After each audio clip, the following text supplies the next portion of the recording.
Deputados e senadores da base aliada e da oposição concordaram em adiar a análise do veto do presidente Lula a um dispositivo do projeto sobre a saída temporária de presos, conhecida popularmente como saidinha. Aprovada em março deste ano, a lei proíbe a saída temporária de presos do regime semiaberto, autorizando somente a saída para os detentos que cursam supletivo profissionalizante, ensino médio ou superior. Ao sancionar a lei, Lula vetou um trecho do texto e autorizou a saída de presos do regime semiaberto que não tenham cometido crimes graves ou hediondos para visitarem as famílias. Com adiamento, os vetos devem ser analisados no dia 28 de maio. Então, é isso. Vamos ao debate. O governo deve batalhar pelo veto à lei das saidinhas? Cardoso. Olá, Basília. Olá, Poit. Eu sou absolutamente contrário a esta lei. Se tivesse em um outro momento, em condições políticas ideais do Congresso Nacional, a meu ver, o correto seria o veto total a esse projeto de lei. Mas acho que o presidente Lula, a partir da situação que está posta, até na opinião pública, e também da maioria dos parlamentares do Congresso Nacional, optou por vetar alguns trechos. É claro que esta situação, a meu ver, como disse recentemente o editorial da Folha de São Paulo, caracteriza o populismo penal. Ou seja, sem nenhum estudo, sem nenhum critério demonstrador de que isto reduz a criminalidade, pegando casos que especificamente algumas pessoas transgrediram, eu atinjo a maior parte dos beneficiados que tem naquilo uma função essencial de ressocialização. Os estudos de criminologia no mundo inteiro mostram que um dos mais graves problemas para a reinserção social do preso é o perder laços com amigos, o perder laços com famílias. Quando eu corto iniciativas dessa natureza, eu diminuo a possibilidade da recuperação daquela pessoa que está privada da sua liberdade e mais, incentivo a possibilidade de revolta nos estabelecimentos prisionais. São situações que são absolutamente inexplicáveis. Você vai dizer, não, mas alguns mataram. É verdade, como alguns mataram estando soltos e não estando presos. Isto implica em que, como eu faço uma política geral e não casuística, eu tenho que medir os resultados e ver o que é bom e o que é mal. E no caso eu tinha o seguinte, 95% das pessoas que têm a saidinha voltavam, 5% não voltavam. E dentre esses 5%, alguns cometiam delitos.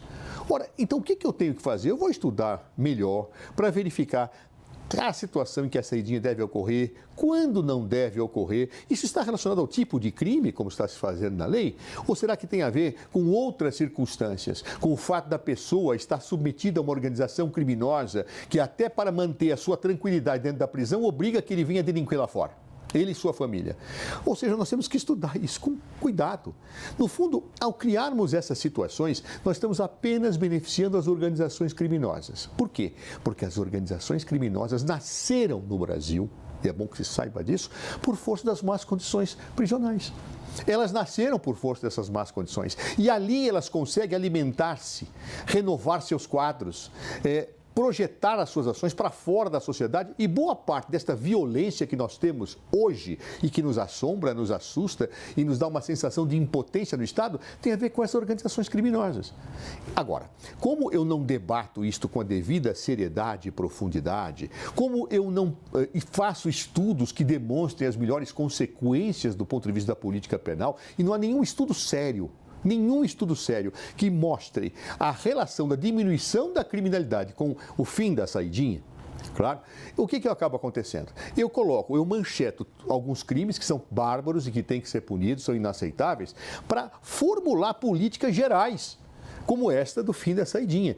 Ou seja, eu afajo com aquilo que, repito, a Folha de São Paulo, os especialistas em segurança pública e os que estudam criminologia chamam de populismo penal. Para lavar as mãos quando eu não sei resolver um problema, eu faço uma solução que todos falam, olha que coisa boa, e tudo continua como antes, e no caso, até pior, porque eu estou piorando as condições prisionais, eu estou cortando laços de recuperação de presos, sem nenhuma consistência e sem nenhum estudo criterioso a respeito.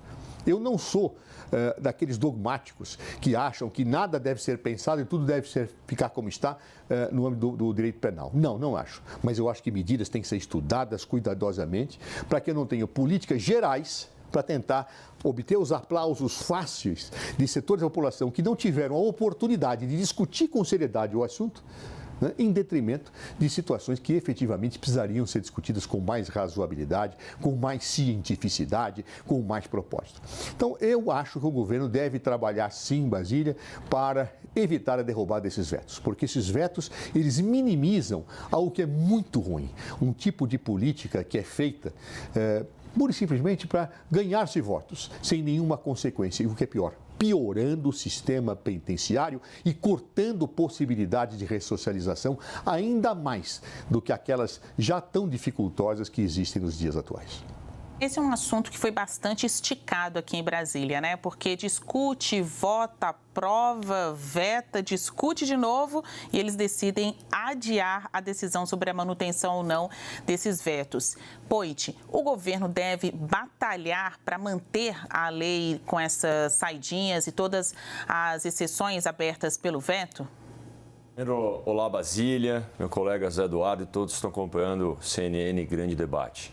Basília, eu posso falar o que eu acho que é a verdade que está acontecendo na cabeça dos políticos do governo e eu posso falar algo no mundo ideal. Então, eu prefiro falar a verdade. Na minha opinião, o veto vai ser derrubado. As pessoas acham que o governo está preocupado com as pessoas, está preocupado com a ressocialização. Isso é negociação. Estava envolvido um outro veto na época do presidente Bolsonaro, que a oposição ao governo atual queria adiar, não, mas então adia os dois. Sabe, é uma negociação política mesquinha. É uma negociação política que alguns vão usar para alimentar a sua base, alguns de esquerda, que vai liberar um monte de preso no Dia das Mães. Então, assim, essa é a verdade, na minha opinião. Não tem preocupação com as pessoas, não tem preocupação com a ressocialização. Esse adiamento, esse protelamento aí foi feito no acordo, porque tinha um outro veto do ex-presidente. Tão simples quanto isso. Agora, em relação à lei, eu divirjo um pouco aqui do doutor Zé Eduardo, porque eu sou a favor dessa lei.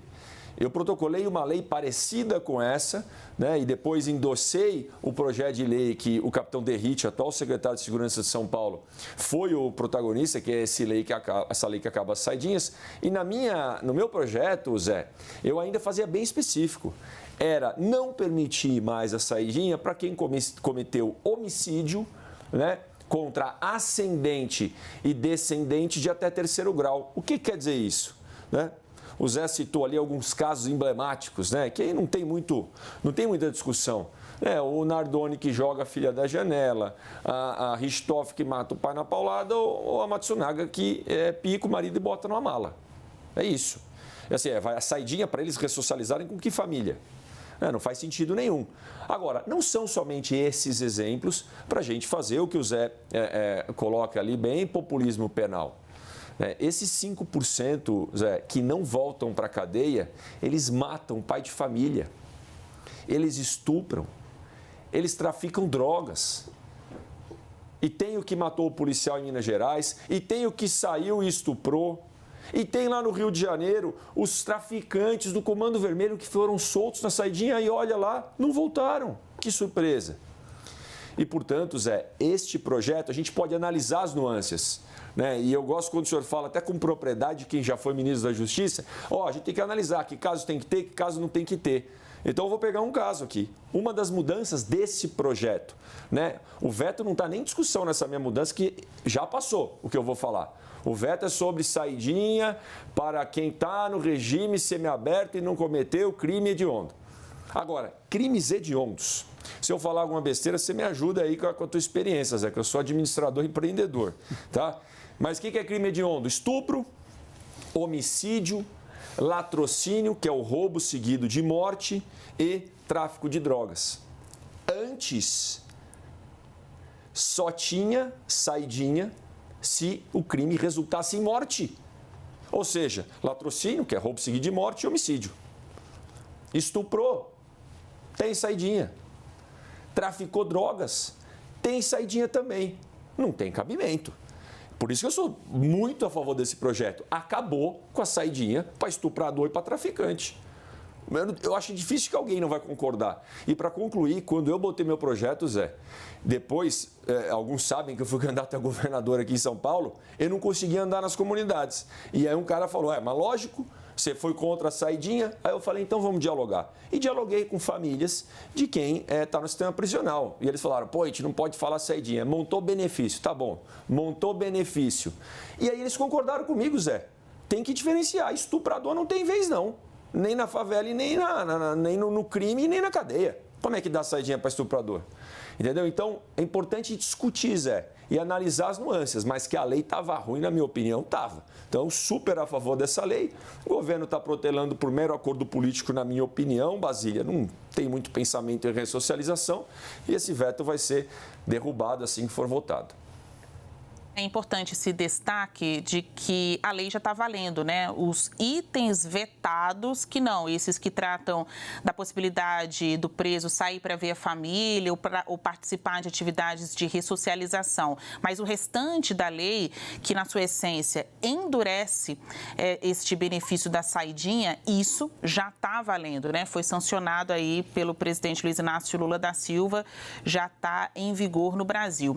E por falar em política, um dos grandes defensores deste veto, um articulador desse texto, tem sido o ministro da Justiça, Ricardo Lewandowski. Ele andou visitando gabinetes no Congresso, tem apresentado argumentos a favor do veto e acredita que, com o adiamento da sessão para análise dos vetos, isso dá mais tempo, um tempo extra para convencer as lideranças pela aprovação.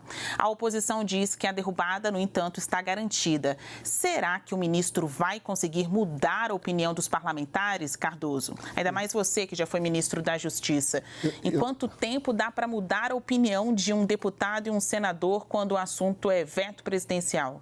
Eu espero que ele consiga, Basília. Não sei se ele conseguirá ou não, mas ele tem muito empenho e muita competência para isso. E aí, eu até pontuo uma divergência com o Poit. Eu não posso confundir a sanção do delito com a evolução da pena. São coisas completamente diferentes. Se a pessoa cometeu um certo crime e mereceu uma pena pesada, perfeito, é o que a lei prevê. Mas se ela se recupera, se ela vem dando sinais efetivos de uma evolução, eu vou cortar isso. Vamos observar. Pela lei, a saidinha era só em regime semi-aberto. Semi-aberto. Portanto, uma situação que já poderia permitir que a pessoa pudesse delinquir durante essa situação.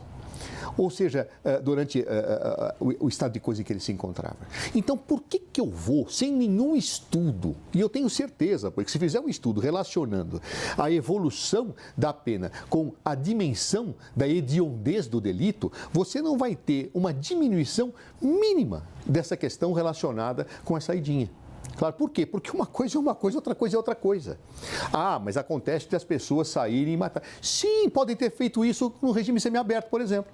Poderiam ter feito. E por que não? Então, vai ser todo mundo regime fechado? Não. Eu tenho que olhar as consequências da situação para ter a política penal correta. Eu não posso ter 95% das pessoas atingidas porque 5 não voltam e uma parte desses 5 delinque na saidinha quando pode ter delinquido durante o regime semiaberto, sem saber, inclusive, a razão pela qual delinquiram. Será que muitos casos não foram pressionados pelas organizações criminosas a cometer certos delitos para que pudessem, ao voltar, serem recebidos pela organização? Alguém fez esse estudo? Alguém fez essa análise? Não. Ou seja, é uma coisa que eu confundo alhos com bugalhos, a meu ver. Ou seja, eu confundo o crime, a pena com a evolução, com a necessidade de que essa evolução permita a ressocialização. Eu acabo atingindo pessoas que já estão em regime semiaberto e poderiam delinquir em outras oportunidades. Então, percebam, isso tudo não é colocado e não é debatido com a opinião pública. Isso que é triste, porque a opinião pública ela é formada por estereótipos que não chegam a uma racionalidade nem a compreensão do que propriamente está sendo discutido. Por isso, eu espero, Basília, sinceramente, que o presidente Ricardo Lewandowski, falo de presidente porque é presidente do Supremo e hoje é ministro da Justiça, que é um homem que tem uma formação muito sólida na área jurídica e uma experiência de quem foi magistrado durante durante muitos anos, vendo que muitas vezes aquele traficante que está preso é o usuário e que enquadraram errado. Claro, o menino foi pego lá com 3, 4 doces, como se fala numa boate, e enquadraram lá como traficante. E esse coitado desse menino não vai poder sequer visitar a sua família. Ah, mas tem gente que matou a família, mas se a pessoa está se recuperando? Eu não tenho que acreditar na possibilidade da ressocialização? Se a pessoa tem, por todos os indicadores objetivos, de um acompanhamento que é feito, esta possibilidade de evoluir de regime para o semiaberto, ela não tem o direito de encontrar com amigos, com pessoas, a respirar o ar da liberdade minimamente para depois voltar para o regime semiaberto? Será que é assim que nós vamos atingir o ideal do nosso sistema penal brasileiro? Já não basta as masmorras que nós temos, que mais produzem delinquentes do que trazem recuperação? Será que já não basta nós fornecermos diariamente alimento para essas organizações criminosas com o sistema prisional? Nós vamos agravar mais ainda a situação? Ora, eu acho que isto tudo precisa de reflexão, de serenidade. Não é com o aplauso da opinião pública que eu vou resolver a segurança pública. Eu tenho que ter respeito à opinião pública? Tenho que ter. Então eu vou dialogar seriamente. Vamos pegar dados, vamos mostrar estudos, vamos fazer debates, não vamos fazer essas coisas de forma assodada como foi feito. Não, vamos fazer a coisa com seriedade. Analisar as proposituras e as suas consequências. Quem foram os que cometeram crime? Por que o fizeram? Alguém investigou? Foi um simples ato espontâneo ou estavam manipulados por organizações criminosas que os cooptaram dentro dos presídios? Ora, então, será que foram mal avaliados na sua evolução da pena? O que nós poderíamos fazer para avaliar melhor esta evolução da pena? Não é agregando puxadinhos à sanção penal que nós vamos atacar o problema da segurança pública no Brasil. Só vamos piorá-lo. Boit, você também, que é um dos comentaristas mais experientes aqui da casa, né? Faz a tramitação de leis, a repercussão dessas aprovações de leis, parte da sua tarefa, do seu trabalho. Na sua opinião, será que o ministro da Justiça, Ricardo Lewandowski, vai conseguir mudar a opinião dos parlamentares? Basília, acho difícil o ministro da Justiça, ex-presidente do STF, Ricardo Lewandowski, mudar a opinião dos parlamentares. Agora, antes de fazer um comentário sobre a mudança do ministro, Zé, se faltam estudos, né? A gente vai ver na prática, né? Eu entendo a sua fala, tá? E a gente pode pegar estudos, pode discutir. Aí é que eu vou voltar para como é que o ministro convenceria os parlamentares, né? Já que a Basília, eu agradeço, Basília, mas eu sou, talvez, perto do Zé Eduardo aqui, falta muita experiência para eu chegar lá. Mas eu vou falar... Só tenho mais idade depois. Eu vou falar como é que eu acho que vão chegar e tentar um acordo. Mas vamos ver como é que vai ser na prática isso.